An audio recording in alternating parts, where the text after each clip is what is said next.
Why do men take pride in sacrifices that often lead to their own suffering and unfulfilled dreams?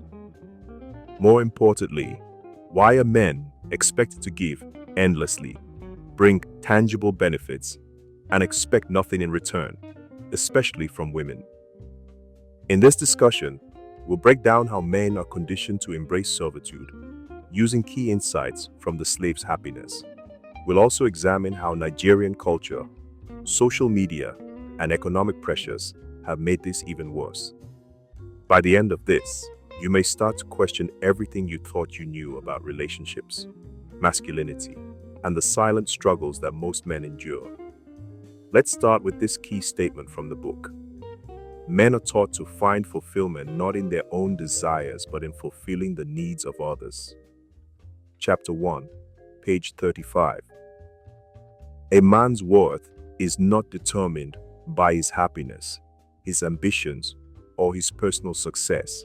Instead, his value is measured by how much he sacrifices for others. In Nigeria, this conditioning is deeply rooted. A man is expected to fund his siblings' education, build a house for his parents, and carry the full financial weight of marriage. These acts are praised and even romanticized. But here's the reality. If a man dares to question these expectations, he is quickly labeled as irresponsible, weak, or not man enough.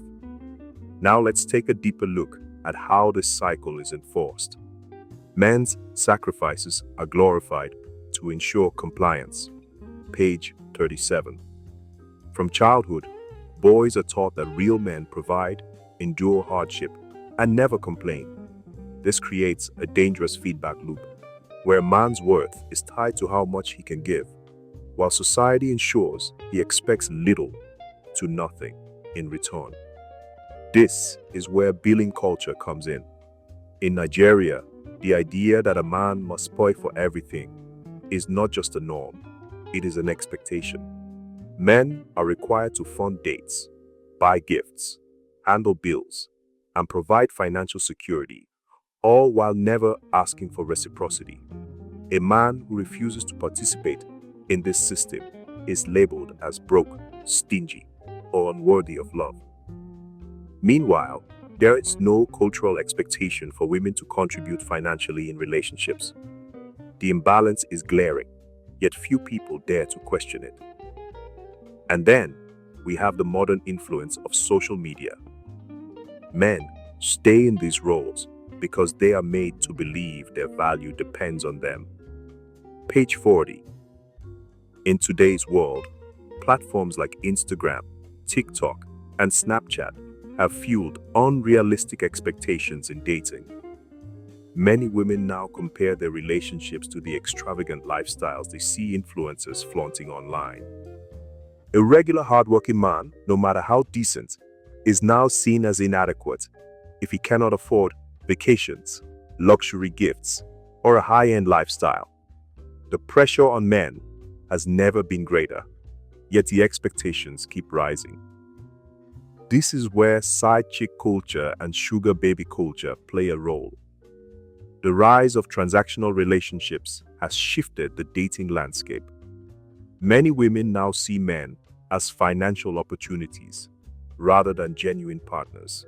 If a man struggles to meet these increasing financial demands, his woman may not hesitate to seek a wealthier sponsor, a sugar daddy, who funds her lifestyle in exchange for companionship.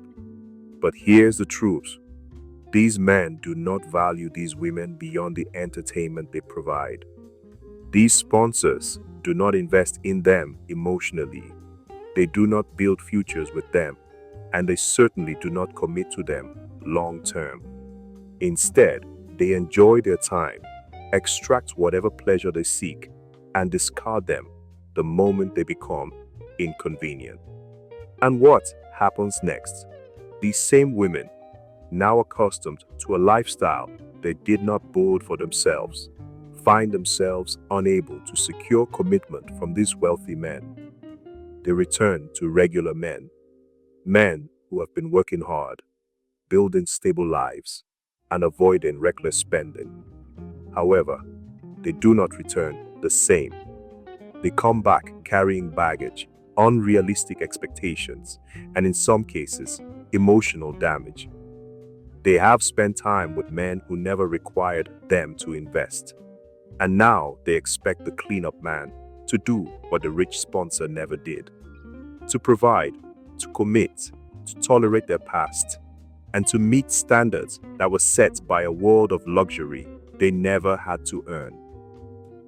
And then there's Nigeria's current economic reality. Inflation is rising, job opportunities are shrinking, and the cost of living is skyrocketing. Yet despite these struggles, the financial expectations placed on men have not changed. A man who struggles financially is mocked. A woman who refuses to contribute financially is excused. Society does not ask why the burden is always on men. It simply reinforces that this is how it must be. So how do men escape this trap? The first step is awareness. Recognize that these expectations are not natural. They are a system designed to keep men in servitude while minimizing accountability for women. The second step is redefining self-worth. A man's value should not be measured by how much he spends or suffers, but by how much he builds a life that fulfills him. The third step is setting boundaries. If a woman expects you to fund her lifestyle while refusing to invest anything in return, see it for what it is: a financial extraction strategy. Learn to say no. Reject relationships that are transactional in nature. Be willing to walk away from situations that do not serve you. Finally, find a community of men who understand these dynamics. Talk about these issues, share experiences, and build a support network that encourages mutual respect in relationships. What do you think? Are men truly happy in their sacrifices? Or have they been conditioned to believe servitude is a virtue? Have you noticed how social media, billing culture, and economic struggles have made dating even more difficult for men? Let's discuss in the comments. The next session will explore how these roles are ingrained from childhood and why breaking free is so difficult. Don't forget to subscribe and join this ongoing conversation about reclaiming autonomy and redefining masculinity.